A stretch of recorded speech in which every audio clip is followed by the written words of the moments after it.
Un garçon monte nerveusement dans un train. Lorsqu'il descend à un arrêt, il se met à courir frénétiquement, mais il est retrouvé par un groupe qui connaît son secret.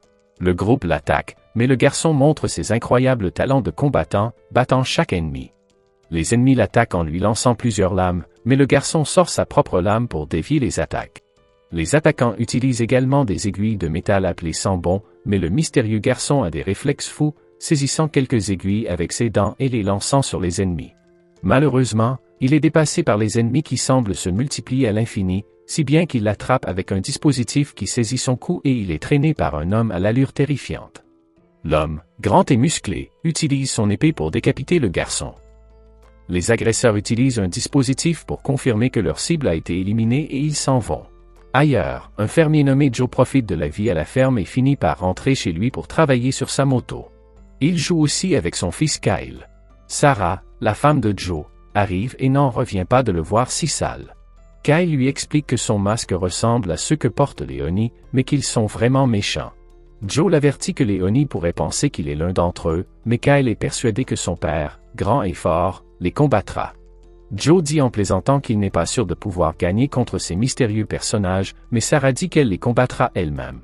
Plus tard, un reportage raconte que l'homme de tout à l'heure a perdu la vie et Sarah semble s'inquiéter de savoir qui a pu faire ça. Kyle est certain qu'il s'agit de l'Oni, mais il est temps pour l'enfant d'aller au lit. Le bébé dit bonne nuit à sa mère et Joe lui rappelle que son anniversaire est dans quelques jours. Joe vérifie les caméras de sécurité installées autour de sa maison. Sarah s'inquiète de la façon dont l'homme a été éliminé et du fait qu'aucune information n'a été trouvée sur le coupable. Joe lui dit qu'il n'y a pas lieu de s'inquiéter et que personne ne les trouvera. Sarah s'inquiète surtout de la présence d'un certain faucheur, mais Joe lui explique que ce ne peut être lui, car il a toujours travaillé seul. Le lendemain, Joe cache leur véritable identité en effaçant leurs empreintes digitales sur une poignée de porte. La famille continue à profiter de sa vie tranquille comme d'habitude et Joe fait de son mieux pour être un bon père. Un soir, on apprend qu'une autre personne a perdu la vie aux mains d'une mystérieuse organisation. Ce cas est l'un des nombreux qui se sont produits récemment, et une enquête approfondie est donc en cours pour découvrir ce qui se passe. Le jour de l'anniversaire de Kyle, ils plaisantent tous ensemble en chantant des chansons et Kyle souffle les bougies de son gâteau préféré. Kyle ouvre son cadeau et trouve le jeu vidéo qu'il attendait depuis longtemps. Joe lui offre également un nouveau masque, meilleur que l'effrayant masque d'Oni, et Kyle déclare qu'il n'est plus un mauvais garçon, mais qu'il est désormais un héros. Toute la famille l'embrasse chaleureusement et ne pourrait être plus heureuse. Ce soir-là, Joe sort du lit, mais calmement, il dit à sa femme de ne pas bouger. Joe se rend au rez-de-chaussée où tout semble calme. C'est alors que quelque chose apparaît à la fenêtre et que Joe est attaqué. Des hommes entrent par effraction, mais son habileté exceptionnelle lui permet de s'emparer d'une de leurs armes et il utilise son épée pour éliminer ses ennemis. Joe entend soudain son fils crier. Joe bloque un autre assaillant qui tente de l'arrêter et il le tue facilement. Joe se précipite pour retrouver sa famille, mais un autre assaillant lui plante 2 aiguilles de métal dans le cou. Joe, déterminé, refuse de se laisser arrêter et se traîne jusqu'à l'escalier. Une douleur paralysante l'envahit et nous apercevons une silhouette mystérieuse à l'extérieur. Joe finit par arriver au 2e étage où il découvre que plusieurs agresseurs ont été éliminés.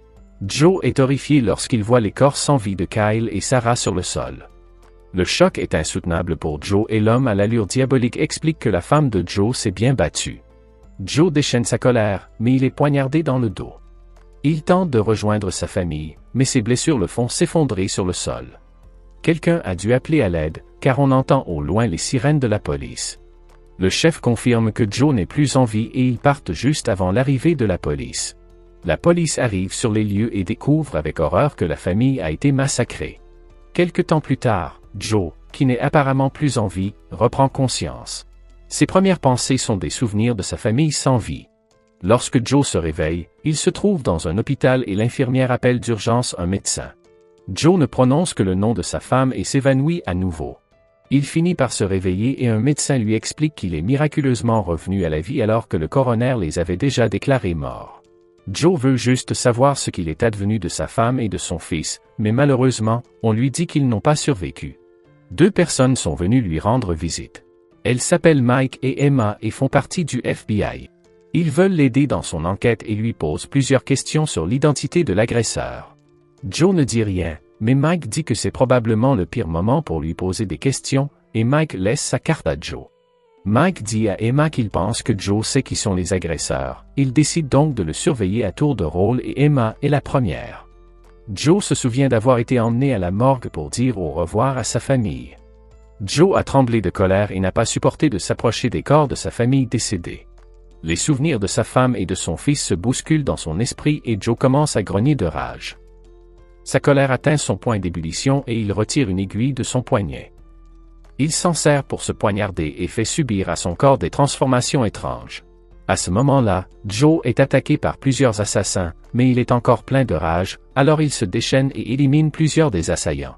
Joe fait preuve d'une force et d'une précision surhumaine, parvenant à prendre le contrôle du combat malgré le nombre d'assaillants. Joe exécute une sorte de jutsu et transforme son corps en fumée noire. Ce mouvement est incroyablement puissant car il lui permet d'éliminer plusieurs assassins en un seul instant. Emma n'a aucune idée de ce qui se passe, mais Joe l'assomme. La rage de Joe le pousse à poursuivre son attaque sans relâche et à mettre en pièces plusieurs autres assaillants. Joe lance une épée sur le bouton de l'ascenseur, puis utilise un poteau pour se défendre et pousse tous les tueurs restants dans l'ascenseur. Même si Joe est en infériorité numérique, il devient très clair que les assassins sont piégés avec lui et non l'inverse. Joe se tient au-dessus de leurs cadavres alors qu'il atteint un autre étage et qu'il frappe d'effroi le cœur de tous les adversaires restants. Mike se demande pourquoi Emma ne répond pas à son appel et il est choqué lorsqu'il découvre plusieurs cadavres. Joe est retrouvé par le chef des assassins. Une fois de plus, des souvenirs s'immiscent dans l'esprit de Joe, qui s'attaque au chef. Ce dernier n'est visiblement pas aussi faible que les autres, car il se défend bien et parvient à mettre un dispositif autour du cou de Joe.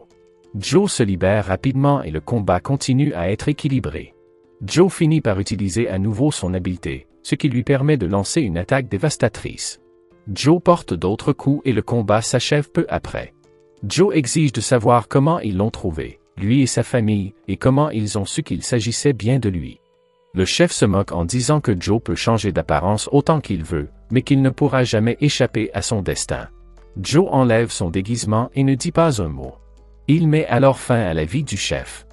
Joe va ensuite voir sa famille, mais il ne supporte pas de les regarder et s'effondre à genoux. Joe rentre chez lui et fait un trou dans un mur d'où il sort une boîte qu'il avait cachée et qui contient de nombreux objets, dont un masque. Joe fixe une image qui, une fois de plus, inonde son esprit de souvenirs de sa famille. Il jette un dernier coup d'œil à la maison, puis la brûle. Joe voit sa vie paisible et remplie d'amour s'envoler, alors il met le masque.